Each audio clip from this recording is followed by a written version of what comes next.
What if I told you that there's a currency more valuable than Bitcoin, more valuable than gold, and even more valuable than the US dollar? You see, I have this new crypto that I've been looking into. It's like if Bitcoin was in 2010. So there's a lot of you that are actually focused on what I'm saying right now. That is not a good sign. No, there's no cryptocurrency I'm trying to sell you right now. But you are giving me the most valuable currency in the entire world right now, every single one of you. And that currency is your attention. Attention is the funnel at the start of every single top of the line. Businesses cannot operate without attention. You don't get signatures signed without attention. You don't sell clients without their attention. You don't move people without their attention. You know, movie industry would be completely corrupt. TikTok wouldn't exist if attention didn't exist. And that's the issue. The problem that we have right now is there's so many ways for us to spend our attention. There's so many companies that they know that attention is the most valuable currency. They know that if they can obtain your attention, that they can control and dictate your actions. If they can study how your attention operates and how it works, they can dictate how you purchase, where you spend your time. I mean, how many of us have been on ChatGPT before and we're having our therapy session at 12 o'clock at night and we're just typing away and then all of a sudden we get popped up with a notification, oh, if you want to spend more time on this service, you got to pay more. Same with Hulu. If you don't want to watch the ads, you got to pay $5 more. It's kind of this twisted thing. It's like we're paying to give our attention away. A lot of these services, though, like ChatGPT, are going to be very valuable to us. And that goes into kind of dictating where we spend our attention. When something is free for us to give our attention, we are mostly the product. And this is where I want you to sit with that for a moment. If we are giving our attention away for free and we can consume freely, we are the product. You see, these companies are profiting off of us without us getting anything in return. You spend your attention on TikTok, and then they market things to you, and companies are paying to have your attention. You're not getting any of that profit, though. That's the kind of the silly situation. But to really, real quick. I need someone to pull up their screen time. I'm not here to judge you. I'm not here to. Do you have anyone that has social media downloaded? Whoever has social media downloaded, Instagram, TikTok, Facebook, whoever has someone, we got a volunteer right here? Yeah? Yeah. Is he pulling it up? Okay, we'll get no, you got to pull it up too. We'll get one guy, we'll do one. Just go on your settings, and then just search screen time. I actually don't know where it is either. I just have to search it. I'm afraid. Do you have yours? It's bad? Let me see this. Okay, so we'll get, this is not bad. This is better than mine. Yeah, okay, so weekly. Okay, this is great. So weekly, the last week, you want me to share this number? Yeah. No, just kidding, I'm teasing. 9 hours and 43 minutes last week on Facebook, 5 hours and 58 minutes on Instagram. Hey, no TikTok, that's good, I'm proud of you. Do you have yours? I don't know. I searched screen. Yeah, mine. This is a different. I don't know. It's not iPhone. Okay, wait. I don't know. No worries. I don't know how to do it on Samsung. But yeah, we'll do it later afterwards too. We can go through multiple people's screen time. But he has 14 hours, a little bit more over a week spent on social media, spent on giving away attention. This isn't including Netflix. This isn't including that. And I'm not here to shame you or bash you. It's all of us. We're all giving our attention away for free to these companies and to places that are using our attention to reposition it as money. But this is why you're here.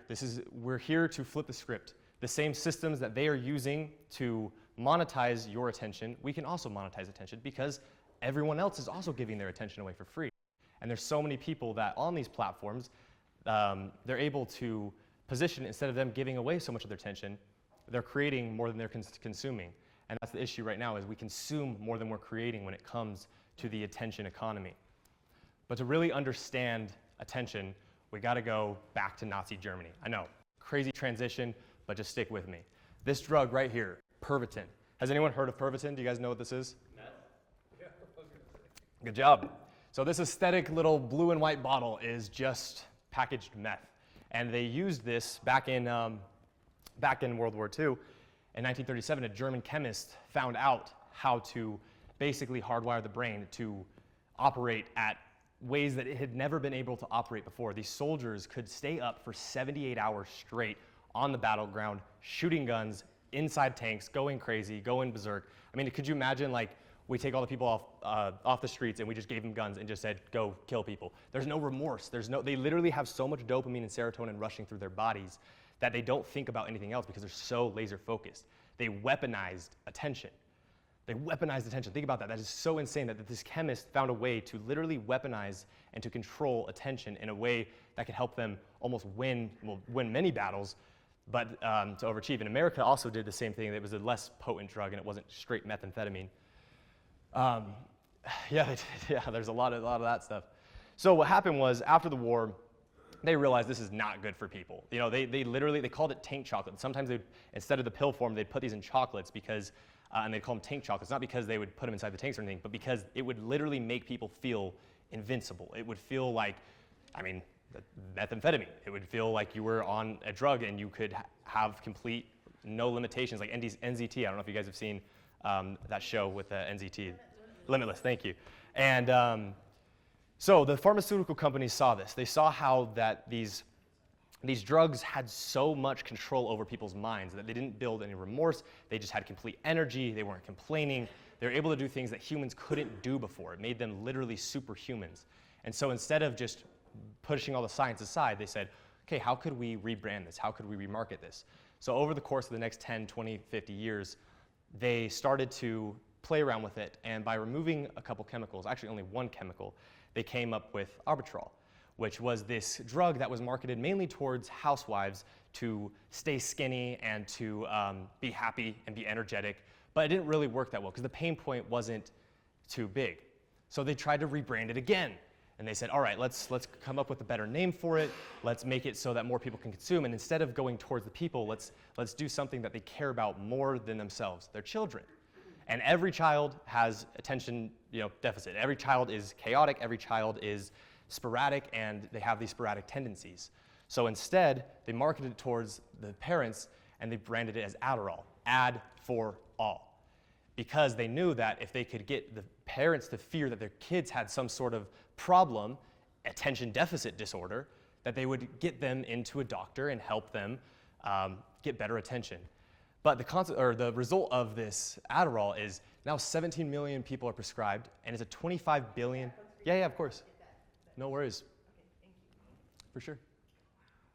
$25 billion revenue off of monetizing attention changing. I mean, if anyone has had Adderall before, you know how laser focused it makes you. And they monetize this. And not to say it's bad or good, I'm just showing you how they're literally using the medical industry to monetize attention.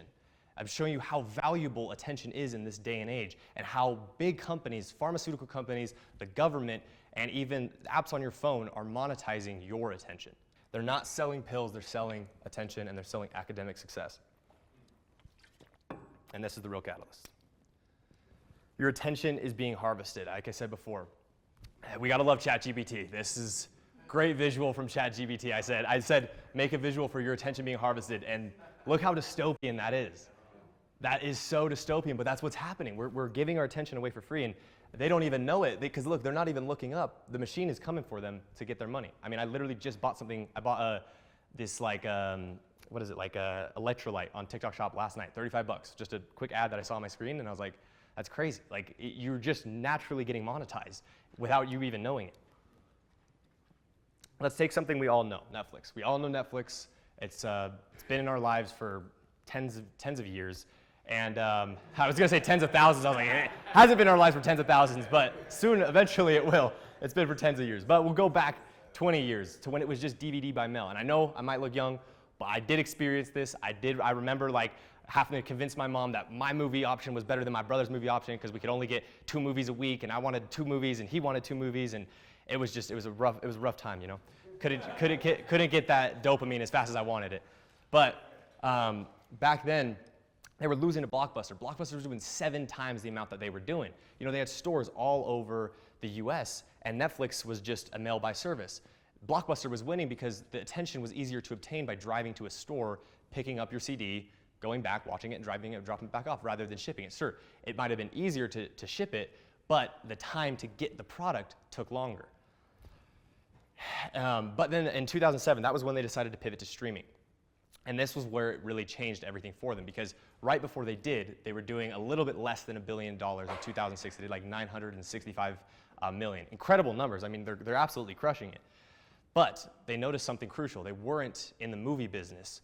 They were in the attention business. And whoever can get the customer the product that they want and the entertainment that they want as fast as possible is going to win in this attention industry. So I show that number because in less than 20 years, now they're doing $39 billion. That was their revenue last year. $40 billion off of people just watching movies and being entertained. They have over 7,000 titles, from their own shows to other movies that they have bought the rights to, are paying yearly for their rights to, but half of the 7,000 are their own shows, because they've studied how attention works, and they're, instead of putting their money towards buying movies that are already working, they're creating these new shows like Stranger Things, or like, what was that one, the Korean one, the Squid Games. That literally made them like $500 million just off that one show alone, because they're building these unique stories that they're telling through history, and they're becoming so popular. So what happened to Blockbuster? Why didn't Blockbuster adapt? Why didn't they change? Well, they got egotistical. They thought they had all the physical locations. They thought everyone has a DVD player in their house. No one's going to switch to streaming when they have all their DVDs and everything right there, and they can just go get a quick DVD, and it's $1, $2, $3. Like, who's going to want to pay $10, $15 a month to just have access to a bunch of movies when they just want those specific movies? Well, in 2010, they filed for bankruptcy, and today they have one store. And 80% of that revenue from that store is just nostalgia. It's just merchandise. It's mugs, t-shirts, cups. No one's buying the movies. They didn't adapt. They thought they were in the movie industry, while Netflix knew they were in the attention industry. Oopsies. So here's what they don't want you to know. Here's what Netflix doesn't tell you. So Netflix in 2007, when they switched to streaming, they knew that they were in the attention industry, and they knew that they were going to be successful. They knew that they were going to dominate. They needed to understand attention. They needed to be able to hardwire people's brains to watch more. So they hired neurologists, they hired addiction specialists, and they hired psychologists that have worked in the casino industries and in addiction, even people in, like, from drug addiction, like rehab centers, to understand what is going on when people are addicted to something. Because that's what they want you to be. They want you to be addicted to their product and their service, because they know if they can, that you're going to spend more time. So through these studies, the result of that is autoplay. I mean, do you remember Netflix when click on the next episode? Now you can sit back for 7 hours, and Netflix, no matter what, even if you finish an entire season of something, it'll play another season in 3 seconds, just going to the next one. You could sit back for basically forever. I mean, they're nice enough now where it's like, are you still watching? And it makes you feel a little bit of shame. You're like, yeah, I mean, I'm still watching, but like, you didn't have to remind me. But it's designed for mass consumption. These things for entertainment, they're designed to consume and the masses. And they purposely did this because now if you give your an hour, 2, 3 hours a day to these products and services, they're able to study your attention. They're able to study how you move and how you operate. And the thumbnails, custom thumbnails, I don't know if you guys know this, but Netflix, like if you go on your Netflix and he goes on his Netflix, you guys are going to have, on some different movies, different pictures of the titles, because they know what you're used to clicking on, and they know if you're going to click on a person, they know if you're going to click on some sort of shocking image. They know based on, because you've given it so much time, it's done an entire study analyst on you specifically to give you what you want. It's absolutely crazy. And what happened, the result of this, was the average person spends 2 hours a day on this. I couldn't believe this because I had to check. There's a study that said 3.2 hours, there's a study that said 1.9. I took the averages of all the studies, and it was about 2 hours per day. The average Netflix user, I'm not saying the average of you, the Netflix user spends 2 hours a day. That's 730 hours a year. I don't think you're ready for this next number. That is 24 days of your year. 24 days of your year given away to basically entertainment. Packaged, what's that? Yeah, a whole month. And what would you do if I came to you guys right now, before I said any of this, I said, hey, I want to give you 3 weeks and 3 days extra every year. You still have your 12 months, I'm going to give you 3 weeks and 3 days. Every single one of you, you'd pay me $1,000. You'd pay me $10,000 to have that extra time. But the funny thing is, we're paying to get rid of that time. We're paying $15, $20 a month to throw that time away. And this is not including social media. Think about the hours, if it's 14 hours a week on that, take that times 52 and then turn that into days. We're spending over a month over some people 2 months of each year just giving away our attention and being monetized by these big corporations. What's up? If you want to make that number even crazier, you take an 8-hour workday. Yeah, I was. Yeah, it's like 2-3 months. No, it's true. 2 months of work. No, it's so true. Because this is, yeah, that's based off the hours. That's 24 hours. You're sleeping half of it, so it's like almost 2 months. So this is the result of these machines, and this is the fear that I want to evoke, is that 400% increase in ADHD diagnosis. Not to mention that they just packaged, not to say ADHD is not real, but ADHD was created as a label and as a diagnosis that you have something wrong with you that you need fixed. I personally, every single doctor I've ever been to has said I've had ADHD or I've had ADD. I don't take any pills for it because I think that's my superpower. That's my energy. That's my chaotic ideas are where I make my money, or where I tell my stories, because that's who I am. Your personality is your unique advantage. And if we're all taking the same pills, making us laser focused, making us basically modern day Marines that are just focused and laser focused, sure, certain jobs it can help, but if you are taking it, that's totally fine. But position it just to realize that they have you under the spell that they want you to have. So I was sitting in the Sydney airport a couple months ago, and I don't know if you guys heard this term. In Gen Z, we call it doom scrolling, because it's literally so bad that you literally start scrolling, and it's so dooming that you literally have to put your phone down and you feel like numb. I don't know if you guys have been there. It's not a good place to be. It's really not. And it feels like an addiction withdrawal. You literally put it down and you're just like, what did I just do with the past hour and a half of my life? And I look up, I put my phone down, and 70% of the entire room, even people that are traveling together, are on their phones, are on their laptops, are consuming some sort of thing. Airport is like the attention catalyst, because everyone's like, oh, I'm not doing anything, so I might as well just give my attention away. And this was just so shocking to me, because I couldn't understand how that we were giving this much attention away to things that aren't really bringing us value. You know, it's just cheap entertainment, cheap dopamine, cheap serotonin. But that's the thing that's so beautiful about these systems, is they can be flipped to work for us. The script can be flipped that we can use the same way that they are manipulating our minds and our attention deficits. We can also monetize it. Sure, we're not a huge pharma company or $1 billion streaming industry, but we can still use these mechanisms and still use these stories. And we have a unique advantage. We have our stories. We have our unique personalities where we can develop and grow communities.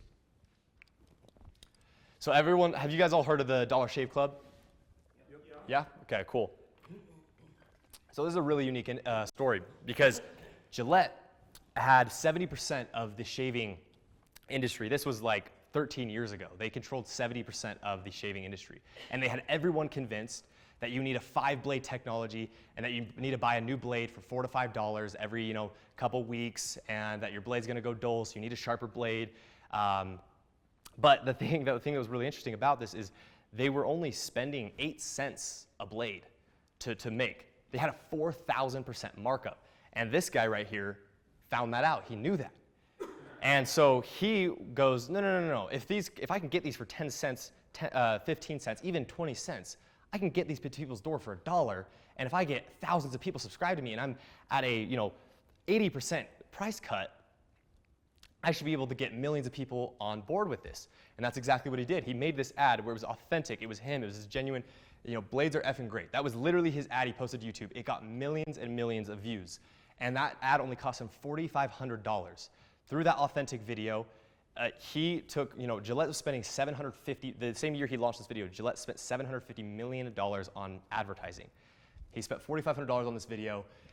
In the first day, they got 12,000 orders. And then by the next, I think 2 years, they had $200 million in revenue off of shaving. They had taken Gillette from 70% of the market to down to 53%. Sure, they didn't completely destroy Gillette, but the fact that telling an authentic story, and by being themselves and by sharing his journey and his pain points about, no, this industry is, it can be way cheaper than this, and offering them, his unique advantage wasn't I have better blades. His unique advantage was I can get you your product cheaper and still be a great blade. Oh yeah, and he exited for $1 billion. And this goes to show that authentic stories are better than these boring ads that companies continue to put out. If Gillette was more focused on the stories or having faces, and it's why you see brands like, what's that one crystal company? Blanking on it. Swarovski. They have not Kanye West, Jay-Z and Beyonce as the face of their company, and they start hiring these faces out because companies are now just realizing that people want to buy from people. They don't want to buy from big corporations. We're done buying from big corporations. We want personal stories. And this is why we're in such a unique time and day and age, because we're able to now monetize stories and monetize our authentic approach to our life and our business. And this is where the power of true attention lies, that I have noticed. Take an artist, any artist that's very successful. They all mainly use Gillidan or some sort of really cheap hoodie. These hoodies cost $5 to $15 depending on how many you want to buy. You could go on Gillidan right now and buy a hoodie for $10. And they throw, one little screen print over it, they hang it up after the concert, and they're able to sell it for $90, a 10 times markup on clothing. In the clothing industry, that's just incredible because, if you could get a hoodie for $5 to $8 and sell it for $90, most people can't do that. Walmart, they're running off thin profit margins. You can buy a hoodie at Walmart for $15 to $20, and frankly, it's going to be a better hoodie than the Gillidan hoodie, but you're not going to have the community, and that's what they're selling. They're selling a sense of belonging. They're selling a sense of community, and this is that unique advantage. When you sell your story, when your story starts to become your unique advantage, you're able to sell things at whatever price you kind of want to dictate because people start to trust you. They start to feel you. They start to understand your story and relate to your story, and they want to buy from your product. It's why people in the course industry, some people sell the same information for $100. Some people sell that information for $10,000. It just depends on the type of trust that the audience has with their people. So this is one thing I wrote. In the attention economy, your story sells your product, your journey is your differentiator, and your personality is your competitive advantage. When it comes to content, this is, you can take a picture of that if you want, or write it down. I'll leave that up there for a second. And my last story I have is about a man named Stephan, which we all know and love. He is the perfect story for this because, like I said, we're not a big pharma company. We're not a billion-dollar streaming industry. We're just people with our own stories that are trying to sell our product, are trying to sell our service, are trying to help someone, are trying to entertain someone, provide some sort of value to the industry that we live in.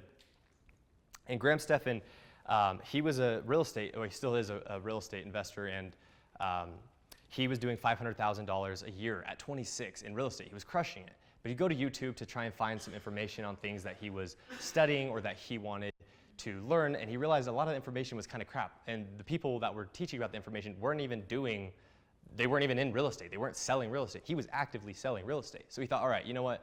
I'm sick of this. He had his pain point, the start of his story. He had his story, from his 20s growing into the real estate industry, breaking through, doing $500,000 a year, incredible. So he packaged this and he started to just, not to sell anyone, but just to inspire and to give actual advice and actual information that was valuable to people. And what was crazy is in 3 years, he went from doing $500,000 in sales on real estate to $1.5 million in revenue just from YouTube alone. He accidentally proved that attention is sometimes, also most cases, more valuable than expertise. And sure, he needed the expertise to sell that attention and to package that, but the attention people were giving him was more valuable. The millions of people's eyeballs were more valuable than the one-to-one communication with just selling one home at a time. So this is the solution: building your attention machine. This is what I'm here to do. This is what I want to inspire you guys to do, is to build an attention machine that can gravitate your story and build a community around the pain points that you have been through, the struggles that you are going through, and the journey that you have been on that is inspirational. Every single one of you has something about your life and your story that is inspirational to another person. That is a guarantee. Where attention goes, energy flows. It's one of my favorite quotes because this is so true. Just as Netflix, or just as anything, and we all know money isn't energy. Everything has a frequency, and if energy is flowing that way, and if attention is going that way, energy is going to flow that way. So this is the same. I'm going to go into the five steps to finding your story, but I just want you to see. I only created this to show you how simple that this really is. Every creator does the same thing. The successful creators, they identify something unique about their story, they package it as a guidance, and they make it entertaining. This is why I told the Graham Stephan story right before this. Graham Stephan did this exact thing.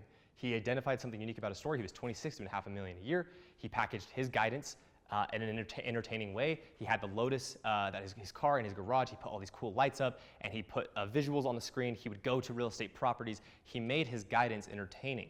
And this is what the best people in sales on the entertainment and in the attention industry are doing, is they're packaging their information in an entertaining way. And this was the same thing for me. I didn't have a story when I first started on social media. I spent 3 years on social media. I started probably when I was 14 or 15. And those 3 years, I was just posting kind of like goofy videos. I started getting into modeling and photography and kind of documented that process, but I didn't really let people in on my life. I wasn't vulnerable. There wasn't a story to follow. You could watch one of my videos and go watch the next one, and you would not understand my personality. You wouldn't know who I am. But when I was 17, I dropped out of high school. We moved to Florida, and I wanted to start a business. And I made a deal with my mom that if I can get a business up and running, and that I can get it to just do if I can get it to 6 figures, then we don't talk about school, we don't talk about a GED. Because I told her, I was like, Mom, you don't understand. If I have a high school diploma or a GED and I go into college, I'm never going to use that because I don't ever want to have a job. I never want to work for another person a day in my life. I worked for Walmart for a month and a half, and I was almost fired because I just stopped showing up. In fact, they didn't have enough employees at the time. I never showed up. I never technically even quit because I told them I wanted to quit. They're like, no, we really need you right now. And then for the next month, they'd call me up. They'd be like, we really need you. I'd be like, I don't feel like it today. And the next time they'd call me up, like, all right, I'll come in today. It was the weirdest business relationship. It's kind of like I just went in whenever I wanted and I made like $11 an hour. And I was like, I'm never doing this again. And I told her this pain point, and this became my story. This became my journey, and I talked about this online about how I'm 17 and dropped out of high school. I'm in my parents' garage, and I bought a bunch of spoons, and I was turning them into rings on my parents' foosball table, and I was packaging them on their pool table in their garage.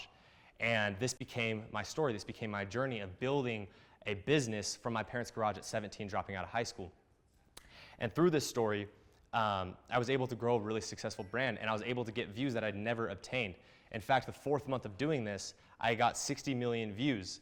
And believe it or not, that 4th month of just making spoon rings alone, bending 50-cent spoons into $35 products, because now I built that trust. At first, I started at $20. They were selling out too fast. Then I went to $25. Then I went to $30. Then I went to $35, up to $40, up to $50. And then some spoon rings even for $100, and one spoon ring even for $250 I sold.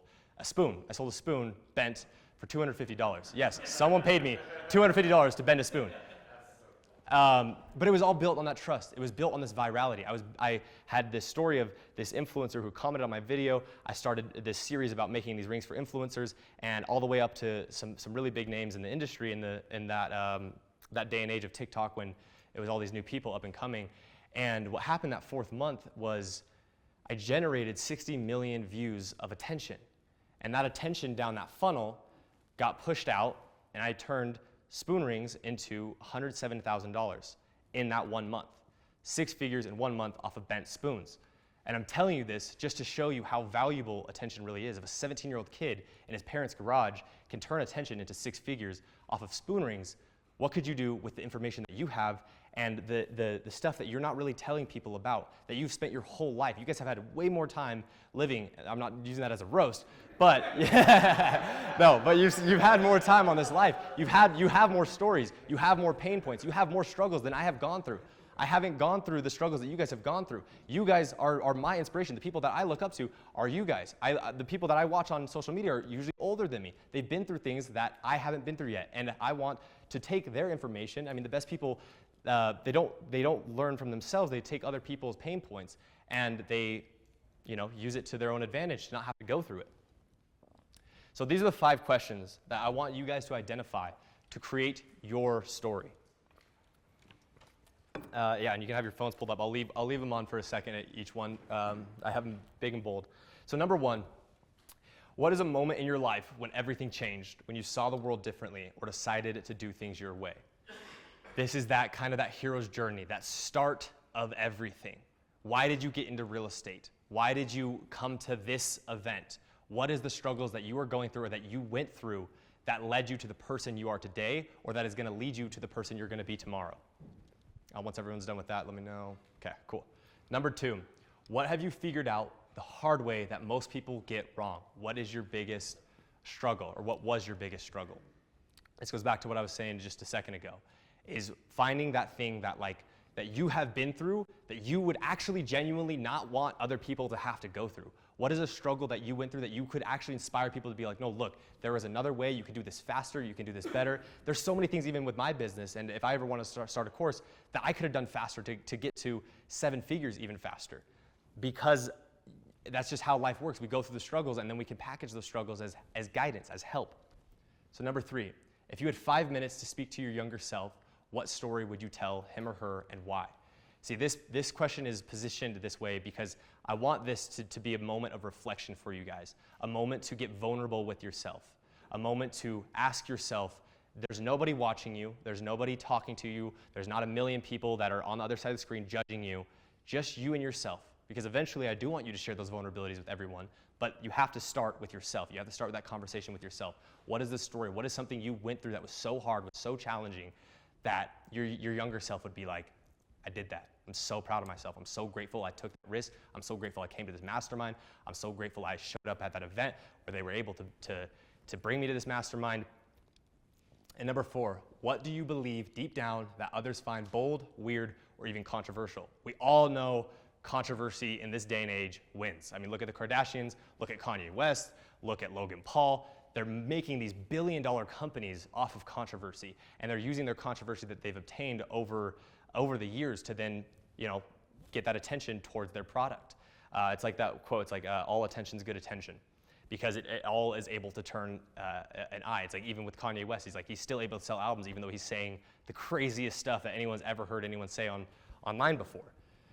And the last question I have is, I was really thinking about this one because I know there's the conversation I've had with a lot of people because I've spoken to all different ages of people about social media, and something that in older crowds they say, well, I don't really want to be on social media. I don't really have a story. Like, I don't really find my story very entertaining.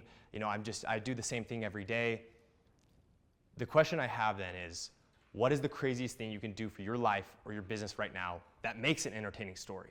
And not to make it an entertaining story, but to make your life entertaining, a story worth telling. What can you do in your life right now that could make your life crazy? And in a second, I want you to think of this question because I have a challenge for you guys. And there's a story that can come from this challenge that is crazy. I mean, think about it. You're at a mastermind. Actually, I'll wait for that one. But does everyone have a picture of that? Okay, great. So my last point is you already have everything you need to build an attention machine. And if you don't know that already, it's your story. Your story is your superpower. It is everything you need to gain attention. If you look at everyone that you watch right now, you watch them because of their story. And because of their story and because of the information that they've obtained, you start to trust them. You start to listen to them. You start to invest in their products because you trust them. And it's the same thing for you guys. You could do the same machines that everyone else is using on you, and you can obtain attention. And more of that, you can help people. You can inspire people. You can actually make a difference in other people's lives the way other people have in yours. And this is the kind of back to that fear is like, are you willing to just continue to give up your attention? Because think about it, if 14 hours, think about the content he could create with 14 hours a week. You could create some sick content with 14 hours a week. I create content, I probably spend about 20 to 30 hours a week on content. You can create a lot of content with that much time. You go to my website, it says Rings to Inspire Dreams, and that's my whole mission. My mission is to inspire other people to chase their dreams, to tell their story, to be passionate about what they're doing, because the world is designed to be communal. The world is designed for us to be here together. And through that, all the conversations you guys have had, you're all helping each other. And he's about to get into battle buddies and how people help. Well, you can have a battle buddy. You can inspire people to listen to you and to hear from your message just by talking about your story and just by trying to help people. You're naturally building millions of battle buddies around the world. 3 of my best friends that I travel the world with right now are from people I met on social media, through communities and through my own social media who just reached out. My buddy Jay, my first employee, he was before I even started the brand. I was 17 before I even bent a spoon ring. He reached out to me when I posted a video about moving to Florida and how I wanted to be around cool people. I've been to Bali with him. I just came back from Japan with him.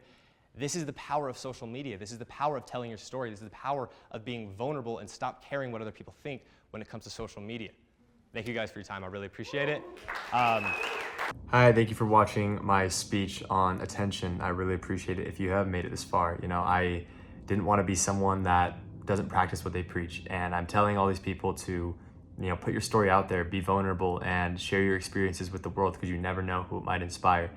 And as I was making the speeches, I was thinking, this is something I should record and just upload because I don't know if anyone's gonna watch it, but maybe one person watches this and one person gets inspired other than the people I spoke to in person. So if you did, thank you so much for watching this. If you have any questions, feel free to reach out to me on Instagram or actually TikTok doesn't work, but drop a comment if you did like this. I would like to upload more kind of the business side of my personality and my content to social media, especially YouTube in a long form, because I feel like that's where I get to get one-on-one with people and I get to actually get personal. And you're seeing more of me than I am of you, but it's still, there's an energy there and there is a relationship that forms. Just like I was saying with my buddies, like you never know who you'll meet through social media. So God bless. Thank you for watching.